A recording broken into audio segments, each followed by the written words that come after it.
Kalau dibilang gampang, sebenarnya kalau mengetahui prosesnya itu juga cukup gampang, tapi kalau dibilang sulit itu juga prosesnya sulit, Mas. Jadi kalau faktor gampangnya itu dilihatnya itu kan dari proses awal sampai proses akhir itu mudah, semua orang tuh bisa melakukan. Tapi yang membuat susah itu tadi, Mas, pemilihan kulitnya.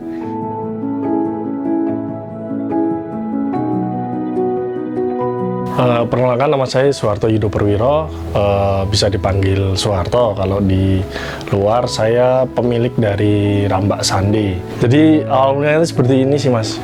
Saya diajak kakak, karena kakak emang awalnya itu udah jualan rambak tapi nggak produksi.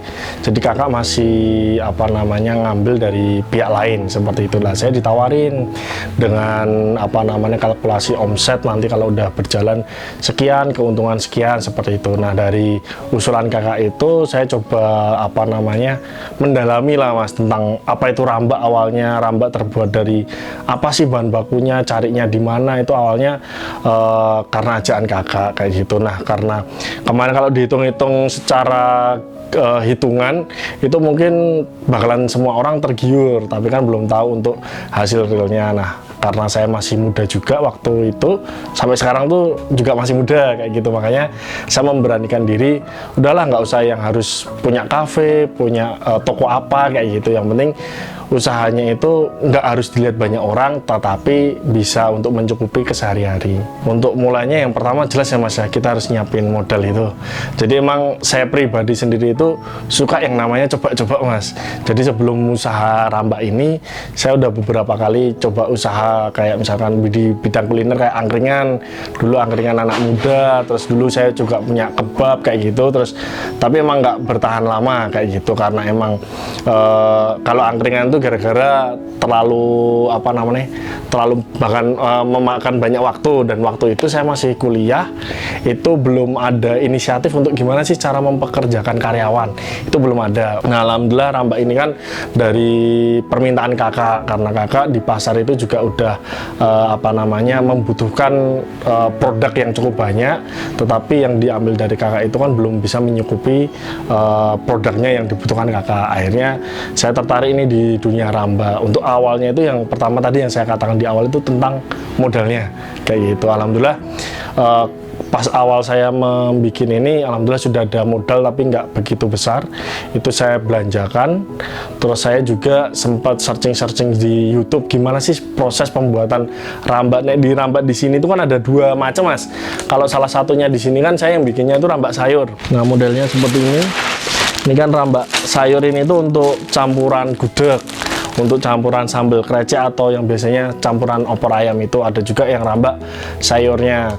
Kalau dulu saya memulainya itu dari pembuatan rambak lalap yang biasanya buat kerupuk itu, tapi emang prosesnya itu sedikit panjang.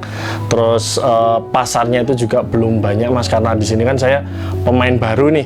Ini saya masih sekitar 1,5 tahun buka, otomatis untuk menguasai pasar di luar kan juga belum terlalu signifikan seperti itu. Nah, alhamdulillahnya untuk rambak sayur ini pesanan itu selalu datang, dan kakak pun juga kelabaan minta stok terus kayak gitu. Dulu juga searching dari YouTube, Mas, itu gimana sih caranya buat mulai rambak itu, dari proses pemilihan kulitnya itu mau seperti apa, terus prosesnya itu setelah kulit kita beli itu mau diapain, itu sebenarnya di YouTube tuh juga ada. Jadi kalau dibilang ini belajarnya otodidak juga 100% juga enggak, karena saya lihat di YouTube juga.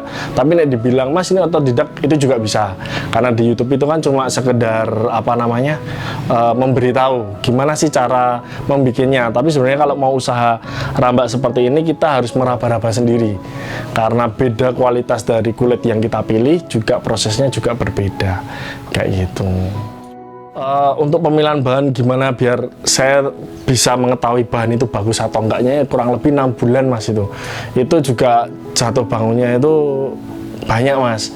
Kayak kita udah cari supplier kulit, udah yakin, ternyata dikasih kulit yang tidak sesuai kayak gitu. Jadi kemarin di sini ada di gudang ada sekitar 500 kilo, Mas. Itu kulit nggak bisa diolah dan nggak bisa diproses. Ternyata kulitnya itu emang udah kulit jelek. Terus karena saya dulu belum bisa menelisih kulitnya ini bagus atau enggak, yaudah saya beli kayak gitu. Setelah saya proses, sudah saya potongin, ternyata kulitnya nggak bisa. Jadi prosesnya itu sekitar 6 bulan baru bisa ibaratnya meraba-raba ini kualitas kulit bagus ataupun kulit jelek. Nah, untuk perjalanannya awal kenapa kok saya bisa mencari supplier tetapnya dari Rambak itu, pertama ya dari omongan ke omongan sih Mas. Saya tanya-tanya dulu yang Sitaran Jogja di sini itu tuh beli kulitnya itu di mana sih? Kalau di Jogja itu ada di daerah Piungan Mas, selatan Piungan itu kan ternyata terkenal tempat penyembelihan sapi. Nah di situ ada beberapa tempat untuk jualan kulit. Saya dulu pernah beli di situ. Dan itu juga ada barangnya. Saya untuk proses awalan tuh saya beli di situ Mas. Awalan saya beli cuma sekitar 5 kilo, 10 kilo untuk proses pembuatannya kayak gitu. Nah, tetapi kan juga namanya orang ya Mas, atau namanya orang berusaha seperti itu, kita kan pengen mencari kualitas yang bagus tapi harganya juga rendah kayak gitu. Saya browsing ternyata juga alhamdulillah saya nemu langsung dari pengrajinnya Mas kayak gitu. Kalau untuk proses di bidang Rambak di sini tantangannya yang pertama adalah cuaca Mas, kayak gitu, karena produk kita itu tergantung dari cuaca. Dari supplier kulit pun yang datang ke sini juga tergantung cuaca. Kalau cuacanya masih hujan seperti ini, biasanya supplier kulit itu bakalan terlambat untuk datangnya. Yang kedua, saya juga waktu proses itu kan ada beberapa macam proses, itu juga memerlukan pencahayaan matahari. Itu juga sebagai kendala. Yang ketiga itu tentang modalnya juga sih Mas, karena di sini saya masih usaha awalan, modal itu terbatas, jadi saya belum bisa continuousnya, itu belum bisa banyak kayak gitu. Saya biasanya sekali mendatangkan itu 1 ton seperti itu, 1 ton kulit. Jadi kendalanya cuma di cuaca sama di modal.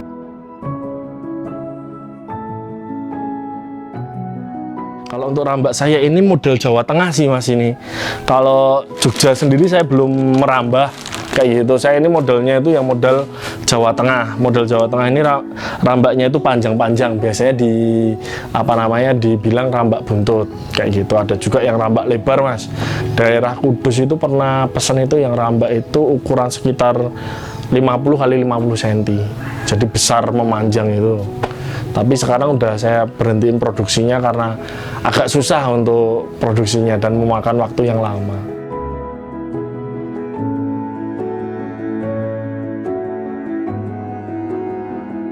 Kalau untuk karyawan sendiri, saya batasi untuk bulan November ini sampai bulan Juni besok.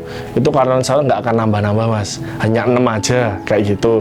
Dan ini yang aktif baru 5 karena satunya itu kemarin baru kena halangan hadir habis kecelakaan. Jadi ini membutuhkan waktu sekitar 2 bulan untuk penyembuhan kayak gitu. Tapi biasanya kalau saya terlepas bulan Juni sampai bulan Agustus lagi, saya biasanya ada penambahan karyawan Mas, sekitar 9 sampai 10 karyawan. Kenapa kok saya batasi? Karena cuaca itu tadi Mas.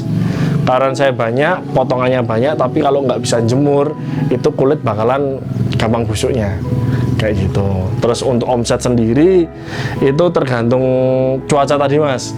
Kalau untuk bulan-bulan ini, bulan November sampai dengan bulan April Juni besok itu, omset saya biasanya sekitar 100 sampai 150 per bulannya. Karena itu biasanya produksi maksimal 2 ton dan paling sedikit 1,5 ton per bulan. Tetapi kalau waktu bulan Juni sampai bulan Agustus, waktu cuaca panas-panas itu omsetnya bisa hampir 2 kali lipat Mas, seperti itu. Karena hasil produksinya juga biasanya minimal 2,5 sampai 3 ton itu per bulannya.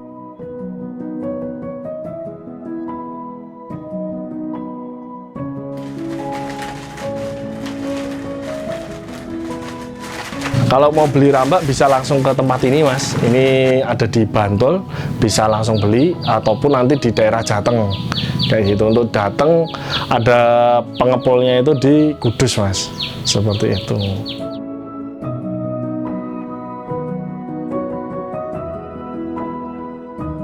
Untuk berbisnis mungkin dari awal itu teman-teman yang pertama harus berani mencoba sih Mas. Soalnya kalau suatu ketika pengen teman-teman ingin berbisnis, itu kebanyakan orang kan udah ada wacana atau udah ada pemikiran, wah aku pengen buka usaha ini. Tapi teman-teman itu biasanya takut untuk mencoba karena udah mengeluarkan banyak uang tapi nanti nggak jadi, kayak uangnya itu wah sia-sia nih udah terbuang. Jadi kalau untuk teman-teman yang ingin memulai usaha itu jangan takut untuk mencoba dan jangan takut untuk gagal kayak gitu. Terus tip yang kedua itu mungkin dari umur dini, biasanya kalau saya sendiri ya Mas ya, saya udah mulai menabung itu sejak lulus SMA kayak gitu. Jadi usaha ini juga hasil tabungan dari saya lulus SMA sampai dengan sekarang.